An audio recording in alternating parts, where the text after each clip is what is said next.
غزوہ تھا جس میں مسلمان کثرت کی تعداد میں تھے لیکن لڑنے کے لیے ساز و سامان نہیں تھے. اللہ کے نبی صلی اللہ علیہ وسلم اس غزوے میں کئی مرتبہ مال کو خرچ کرنے کے لیے صحابہ کو تلقین کی. حضرت ابو بکر رضی اللہ تعالیٰ عنہ نے سارا مال لا کر کے رکھ دیا. حضرت عثمان نے کئی اونٹ اللہ کے راستے میں قربان کر دیے. ایک کے بعد دیگر صحابہ نے صدقہ و خیرات کرنے لگے. وہ اتنا عظیم معرکہ تھا. سامنے جو جنگ لڑنے کے لیے آ رہے تھے وہ سخت قسم کے دشمنان اسلام تھے. یہ سارے صحابہ جانتے تھے. اس جنگ میں کیا ہوا؟ اللہ کے نبی صلی اللہ علیہ وسلم نے اعلان کیا، اے صحابہ جنگ تبوک کے لیے ہم لوگوں کو نکلنا ہے، سارے لوگ تیار ہو جاؤ. سارے صحابہ جیسے ہی اللہ کے نبی صلی اللہ علیہ وسلم کا یہ پیغام ملا، سارے صحابہ اللہ کے نبی صلی اللہ علیہ وسلم کے پاس بیعت کرنے کے لیے چلے گئے. سارے صحابہ جنگ تبوک کے لیے تیار ہو رہے. غور سے سنیے گا، جو صحابی کے بارے میں آپ سے کہنا چاہتا ہوں ان کا تقویٰ دیکھیے کس طریقے کا تقویٰ ہے. اللہ کے نبی صلی اللہ علیہ وسلم جیسے ہی اعلان کیے، سارے صحابہ تیار ہو کر کے ان کے پاس جو کچھ بھی تھا وہ لے کر کے نکل گئے. بعض تاریخی واقعات میں ملتا ہے اللہ کے نبی صلی اللہ علیہ وسلم اس سفر کے لیے، جنگ کے لیے جانے کے لیے 18 صحابہ کو ایک اونٹ دیے تھے. اتنی سخت حالت تھی. اللہ کے نبی صلی اللہ علیہ وسلم کو ہر مسلمان کی ضرورت تھی اس جنگ میں. اللہ کے نبی صلی اللہ علیہ وسلم جیسے ہی اعلان کیے، سارے صحابہ جمع ہو گئے، جنگ کے لیے تیار ہو گئے. اب جنگ کے لیے نکل رہے. 3 صحابہ آئے. 3 صحابہ آ کر کے کعب بن مالک، ہلال بن امیہ، مرارہ بن ربیع، یہ تینوں صحابہ اللہ کے نبی صلی اللہ علیہ وسلم کے پاس آئے. آ کر کے کہنے لگے، اے اللہ کے نبی صلی اللہ علیہ وسلم ہمارا کچھ کام ہے، وہ کام نپٹانے کے بعد فوراً آپ کے سولجر، آپ کے لشکر کے ساتھ ہم لوگ جمع ہو جائیں گے. ہمارا ایک ضروری کام ہے. اللہ کے نبی صلی اللہ علیہ وسلم سے کہہ کر کے اپنا کام جو بچ گیا تھا وہ کام نپٹانے کے لیے وہ چلے جاتے ہیں. وہ جا کر کے اپنا پورا کام جیسے وہ ختم ہوتا ہے فوراً آتے ہیں. آ کر کے دیکھتے ہیں لشکر نظر نہیں آتا. اللہ کے نبی صلی اللہ علیہ وسلم نظر نہیں آتے. ان کے دل کی طرف دیکھیں، کبھی ادھر بھاگ رہے ہیں، کبھی ادھر بھاگ رہے ہیں. آج کل کے جیسے روڑوں کو تلاش کرنے کے لیے کوئی آپ نہیں تھا.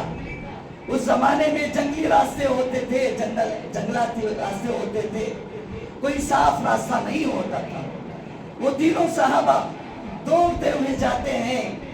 خصوصاً حضرت کعب بن مالک رضی اللہ تعالیٰ عنہ، وہی راوی حدیث ہے، وہ فرماتے ہیں میں دوڑ کر کے کئی دور تک جا کر کے دیکھا، اللہ کے نبی صلی اللہ علیہ وسلم نظر نہیں آئے، صحابہ کی لشکر نظر نہیں آئی. بہت افسوس ہوا مجھے افسوس کر کے واپس لوٹنا پڑا. حالانکہ میں نے 2 سواری تیار رکھی تھی اس جنگ کو جانے کے لیے، اس جنگ لڑنے کے لیے.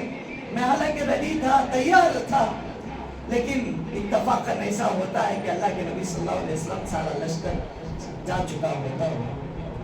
وہ ایسے ہی افسردہ ہو کر کے واپس آتے ہیں اپنے گھر.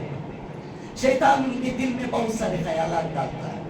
جب نبی واپس آئیں گے انہیں جھوٹ بول کر کے اپنے آپ کی صفائی کر لینا، اپنے آپ کی صفائی کر لینا. یہی تقویٰ ہے. دیکھیے وہ صحابی رسول کیا کرتے ہیں، اللہ اکبر. دل میں بہت سارے وسوسے آتے ہیں لیکن اس وسوسوں کی طرف توجہ نہیں دیتے. وہ فوراً اپنے گھر آ جاتے ہیں. اتنی ندامت ہوتی ہے، اتنی شرمندگی ہوتی ہے. اللہ کے نبی صلی اللہ علیہ وسلم آئیں گے اور میرا چہرہ دیکھیں گے، میں کیا جواب دوں گا اللہ کے نبی صلی اللہ علیہ وسلم کو. اللہ اکبر. جیسے ہی وہ جنگ فتح ہوتی ہے اللہ کے نبی صلی اللہ علیہ وسلم آتے ہیں.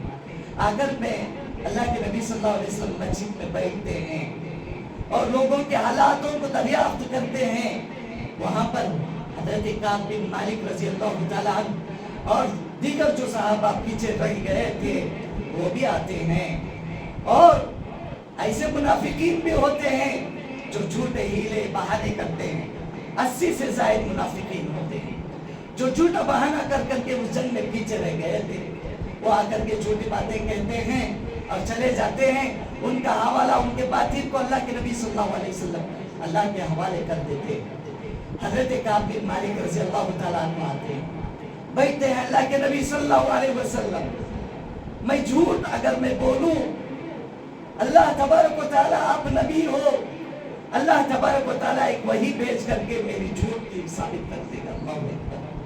اگر میں سچ کہوں، اللہ کے نبی صلی اللہ علیہ وسلم آپ میری بات پر یقین نہ کریں. یہ بات کہتے ہیں اللہ کے نبی صلی اللہ علیہ وسلم کہتے ہیں اٹھ کر کے دور چلے جاؤ جب تک کہ اللہ تبارک و تعالیٰ تمہارے بارے میں کوئی آیت نہ نازل کرتا. وہ صحابی رسول افسردہ ہو کر کے چلے جاتے ہیں. اور یہ حالت ایسی نہیں ہوتی، یہ معمولی بات نہیں تھا. اس وقت مسلمانوں کی تعداد، مسلمانوں کی طاقت بہت ضروری تھی. جب یہ صحابہ پیچھے رہ گئے، اللہ کے نبی صلی اللہ علیہ وسلم نے صحابہ سے اعلان کر دیا کوئی ان سے بات چیت تک نہیں کرے گا. اللہ اکبر. آج ہمارے گھروں میں کوئی بات چیت بند کر دے کتنی تکلیف ہوگی، گھر چھوڑ کر کے چلے جائیں. وہ صحابی رسول بازاروں میں گھومتے ہیں، صحابہ کو دیکھتے ہیں، صحابہ کوئی ان کی طرف توجہ نہیں دیتا. وہ روزانہ اللہ کے نبی صلی اللہ علیہ وسلم امامت کرتے ہیں، پیچھے کی جانب بیٹھ جاتے ہیں. اللہ کے نبی صلی اللہ علیہ وسلم سلام پھیر کر کے جب پلٹ کر کے بیٹھتے ہیں، دیکھتے ہیں کہ اللہ کے نبی صلی اللہ علیہ وسلم مجھے دیکھے. وہ صحابی رسول دیکھتے ہیں، جیسے ہی اللہ کے نبی کی طرف دیکھتے ہیں اللہ کے نبی صلی اللہ علیہ وسلم کا چہرہ ملتا ہے. یہ دین، یہ معاملہ 40 دن تک چلتا رہتا ہے. 40 دن تک وَضَاقَتْ عَلَيْهِمُ الْأَرْضُ. صحابی رسول کا نقشہ اللہ تبارک و تعالیٰ قرآن مجید میں کہتا ہے. وہ کہتے ہیں اتنی کشادہ زمین میرے اوپر تنگ کر دی گئی ہے.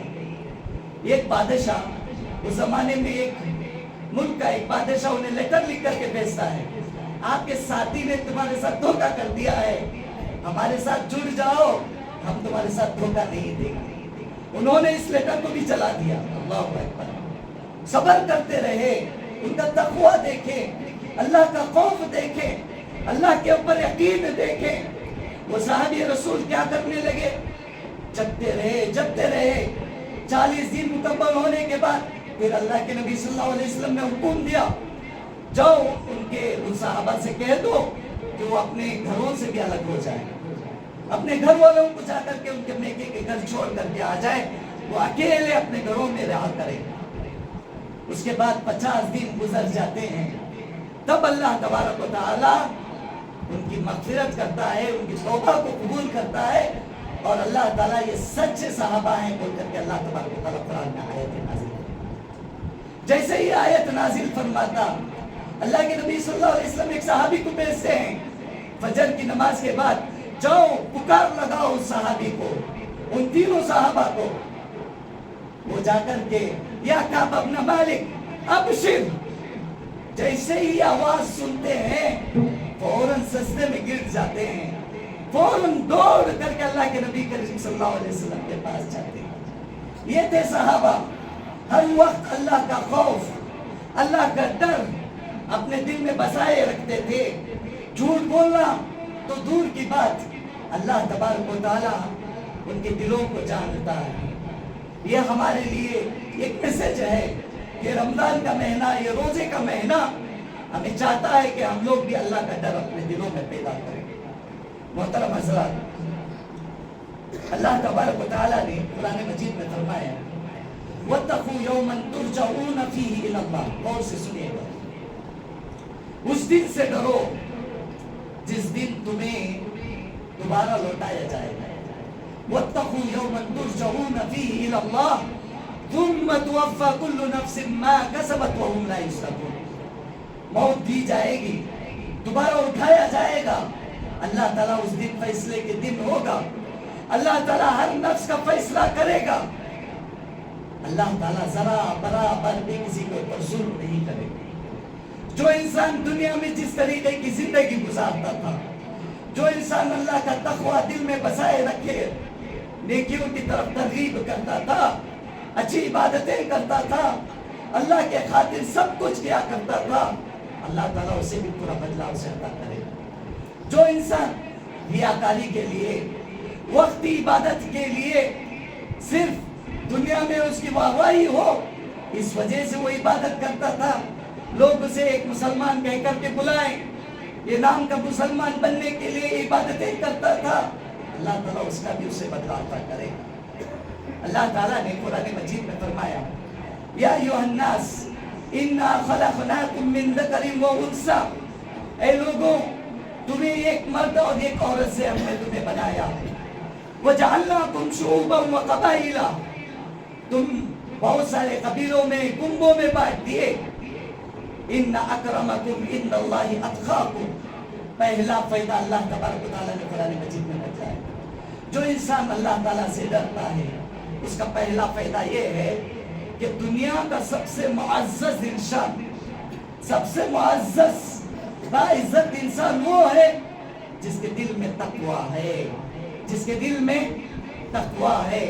اللہ کے نبی صلی اللہ علیہ وسلم کی روایت ہے، فرماتے ہیں صحابہ پوچھتے ہیں اے اللہ کے نبی صلی اللہ علیہ وسلم من اکرم الناس، اے اللہ کے نبی صلی اللہ علیہ وسلم لوگوں میں باعزت انسان کون ہے؟ اللہ کے نبی صلی اللہ علیہ وسلم نے کہا اتقاکم، تم میں جو سب سے زیادہ اللہ کو ڈرنے والا ہے وہ انسان اللہ کے نزدیک سب سے زیادہ باعزت شخص ہے۔ اس کے بعد حضرت ابو ہریرہ رضی اللہ تعالیٰ عنہ کی روایت ہے، فرماتے ہیں ابو امامہ باہلی رضی اللہ تعالیٰ عنہ، سمعت رسول اللہ، میں نے سنا نبی صلی اللہ علیہ وسلم سے، دوسرا فائدہ، اللہ کے نبی صلی اللہ علیہ وسلم نے جب آخری حج تھا، اس حج کے موقع پر اللہ کے نبی صلی اللہ علیہ وسلم نے ایک خطبہ دیا، اس خطبے میں اللہ کے نبی صلی اللہ علیہ وسلم نے کہا، کیا کہا؟ اتقوا اللہ ربکم، اے لوگوں اللہ تعالیٰ سے ڈرو، اللہ تعالیٰ سے ڈرو، وصلوا خمسکم، 5 وقت کی فرض نمازیں ہیں اسے پابندی سے ادا کیا کرو۔ اللہ کے نبی صلی اللہ علیہ وسلم آخری حج میں تمام صحابہ کے درمیان یہ خطبہ دے رہے ہیں، پہلے کہہ رہے ہیں اللہ سے ڈرو، دوسرا کہہ رہے ہیں 5 وقت کی نمازیں تم پر فرض ہیں، ان 5 وقت کی نمازوں کو لازم پکڑو، وصوموا شہرکم، رمضان المبارک کے روزے پورا رکھا کرو۔ اس کے بعد فرمایا وَأَدُّوا زَكَاةَ أَمْوَالِكُمْ، تمہارے زکوٰۃ، تمہارے مال کی زکوٰۃ تمہیں ادا کیا کرو۔ اور 5ویں چیز کہا وَأَطِيعُوا إِذَا أَمَرَ أُمَرَاءَكُمْ، تم تمہارے امیروں کی اطاعت کیا کرو۔ اللہ اس کے بعد نبی صلی اللہ علیہ وسلم نے کہا اگر یہ 5 باتوں کا آپ لوگ خیال کرو گے تدخلوا الجنت ربکم، تم جنت میں داخل ہو جاؤ گے۔ تو دوسرا فائدہ یہ ہے کہ انسان اگر تقوی اختیار کرے گا اللہ تبارک و تعالیٰ اسے جنت عطا کرے گا، پہلا معزز انسان بن جائے گا، دوسرا جنت اللہ تبارک و تعالیٰ عطا کرے گا۔ اور تیسری بات سورۃ الطلاق میں اللہ تعالیٰ نے 5 فائدے اسی سورت کے اندر بتلا دی، اسی سورت کے اندر بتلا دی، کہا اللہ تبارک و تعالیٰ نے وَمَن يَتَّقِ اللَّهَ يَجْعَلْ لَهُ مَخْرَجًا، رزق کی تلاش کے لیے نکلتے ہو، نہ جانے کیسے کیسی راہوں میں چلے جاتے ہو، بھٹک جاتے ہو، جا کر کے گنڈے پلیت بہت سارے طریقے ہم لوگ اختیار کرتے ہو، شرکی افعال ہم لوگ استعمال کرتے ہیں، ہماری تجارتوں میں برکت ہو، ہمیں صحیح طریقے سے تجارت کرنے کا ذریعہ مل جائے، ذریعے کی تلاش کے لیے نہ جانے نجومیوں کی طرف جاتے ہیں، نہ جانے کیسے کیسے لوگوں کی طرف جاتے ہیں۔ اللہ تبارک و تعالیٰ نے کہا بس تم اللہ سے ڈرو، اللہ کا تقوی اختیار کر لو۔ کیا کرے گا اللہ تعالیٰ؟ اللہ تعالیٰ راستے نکال دے گا۔ اس صورت کے اندر پہلا فائدہ یہ ہے۔ دوسرا فائدہ وَيَرْزُقْهُ مِنْ حَيْثُ لَا يَحْتَسِبُ، اللہ تعالیٰ ایسا رزق مہیا کرے گا تمہارا دماغ بھی وہاں تک نہیں جائے گا، تمہارا گمان بھی وہاں تک نہیں جائے گا۔ کھانے کے لیے کچھ نہیں تھا، اللہ تعالیٰ نے آپ کے کھانے کا انتظام کر دیا۔ آپ کیا کھا رہے ہو اختیاری میں آپ کو اس کا اندازہ نہیں، لیکن اللہ تبارک و تعالیٰ وہ سارا انتظام آپ کے لے کر رکھا ہے۔ وَيَرْزُقْهُ مِنْ حَيْثُ لَا يَحْتَسِبُ، اگر آپ تقوی اختیار کرو گے اللہ تبارک و تعالیٰ ایسا رزق عطا کرے گا تمہارا گمان بھی وہاں تک نہیں جائے گا. اور تیسرا فائدہ اس صورت کے اندر اللہ تعالیٰ نے فرمایا وَمَن يَتَّقِ اللَّهَ يَجْعَلْ لَهُ مِنْ أَمْرِهِ يُسْرًا. جو اللہ تعالیٰ سے ڈرے گا، جو اللہ کا تقوی اختیار کرے گا، اللہ تعالیٰ نے کہا اس کے ہر کام کو آسان کر دے گا. ہر کام کو اللہ تعالیٰ آسان کر دے گا. یہ تیسرا فائدہ اس صورت کے اندر. چوتھا فائدہ وَمَن يَتَّقِ اللَّهَ يُكَفِّرْ عَنْهُ سَيِّئَاتِهِ.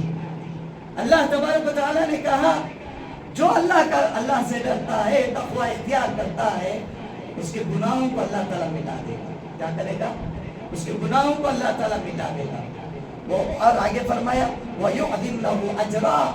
اور اللہ تعالیٰ تقوی کی بنیاد پر اللہ تعالیٰ اس کے لیے اجر لکھ دے گا. یہ 5 فائدے سورۃ الطلاق میں اللہ تعالیٰ نے بتلائے. آخر میں ایک حدیث آپ کے سامنے رکھ کر کے، یہ حدیث ہم تمام کو یاد ہونی چاہیے. گویا کہ یہ حدیث نہیں بلکہ یہ دعا ہے. اللہ کے نبی صلی اللہ علیہ وسلم یہ کثرت سے دعا پڑھا کرتے تھے. بہت ہی آسان دعا ہے. یہ دعا کیا پڑھا کرتے تھے؟ اللہ کے نبی صلی اللہ علیہ وسلم تقوی کے تعلق سے حضرت عبداللہ ابن مسعود رضی اللہ تعالیٰ عنہ کی روایت ہے، فرماتے ہیں ان النبی صلی اللہ علیہ وسلم کان یقول، اللہ کے نبی صلی اللہ علیہ وسلم کہا کرتے تھے اللہم انی اسألک الہدی.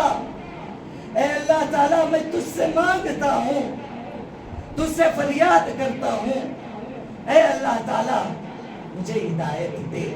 اللہم انی اسألک الہدی. ہدایت کی دعا مانگتا ہوں. بہت سارے لوگ آپ دیکھیں ہوں گے مسجد کے لیے، آپ نمازوں کے لیے نکلتے ہیں، روڈوں پر کھڑے ہوتے ہیں. بعض ایسے بھی مسلمان ہیں مسجد کے باہر کھڑے ہوتے ہیں بھیک مانگتے ہوئے. اللہ تعالیٰ انہیں ہدایت نہیں دی، توفیق نہیں دی نماز پڑھنے کی. یہ توفیق اور ہدایت بہت بڑی دولت ہے اللہ تعالیٰ کی. آپ یہاں تک جو آئے ہیں یہ اللہ کی توفیق اور ہدایت ملی ہے جس کی وجہ سے آپ لوگ یہاں پر آئے. اگر ہدایت نہ ملی ہو، توفیق نہ ملی ہو، آج وہ لوگ بھی روڈوں کی طرف گھومتے پھرتے ایسے ہی وقت کو ضائع کرتے ہیں. اللہ کے نبی صلی اللہ علیہ وسلم جو دعا کر رہے ہیں اس دعا میں پہلی دعا یہی کر رہے ہیں اللہم انی اسألک الہدی. اے اللہ مجھے تو ہدایت دے، میں ہدایت تجھ سے سوال کرتا ہوں، تجھ سے پوچھتا ہوں. دوسری بات کہا واتقا، تو میرے دل میں تقوی پیدا کر دے. واتقا، تو میرے دل میں تقوی پیدا کر دے. اس کے بعد فرمایا والعفافا، اے اللہ تعالیٰ تو پاک دامنی عطا فرما، پاکیزگی عطا فرما. والغنا، اور تو بے نیاز کر دے مجھے، کسی کا محتاج مت رکھ، مجھے بے نیاز کر دے. یہ 4 باتیں اللہ کے نبی صلی اللہ علیہ وسلم دعا میں کیا کرتے تھے؟ اللہم انی اسألک الہدی والتقی والعفاف والغنا. آخر میں اللہ تبارک و تعالیٰ سے دعا کو کہ اللہ تبارک و تعالیٰ ہمیں سننے سے زیادہ عمل کرنے کی توفیق عطا فرمائے. اللہ تبارک و تعالیٰ ہمارے دلوں میں تقوی کو اجاگر کرنے کی توفیق عطا فرمائے. اللہ تعالیٰ ہمیشہ تیری چاہت ہمارے دلوں میں پیدا فرما دے. اللہ تبارک و تعالیٰ ہمیشہ تجھ سے ڈرنے والا ہمیں بنا دے. اللہ تعالیٰ ہم نے جو عبادتیں کی ہیں اللہ تعالیٰ ان ساری عبادتوں کو قبول فرما. اللہ ہم سے جو کبیرہ صغیرہ گناہ ہو گئے اللہ تعالیٰ ان تمام گناہوں کو معاف فرما. اللہ تعالیٰ مظلومین کی مدد فرما، ظالموں کی خبر رکھ. اللہ تعالیٰ جو محتاج ہیں اللہ تعالیٰ ان کی محتاجگی کو دور فرما. اللہ تعالیٰ جو بھی مسلمان بیمار ہے اللہ تعالیٰ ان کے شفاء کاملہ عاجلہ دائمہ نصیب فرما. اللہ تعالیٰ جو بھی مسلمان انتقال کر چکے ہیں اللہ تعالیٰ ان کی خبروں کو نور سے بھر دے. اللہ تعالیٰ انہیں جنت الفردوس نصیب فرما. آمین. وآخر دعوانا ان الحمد للہ رب العالمین.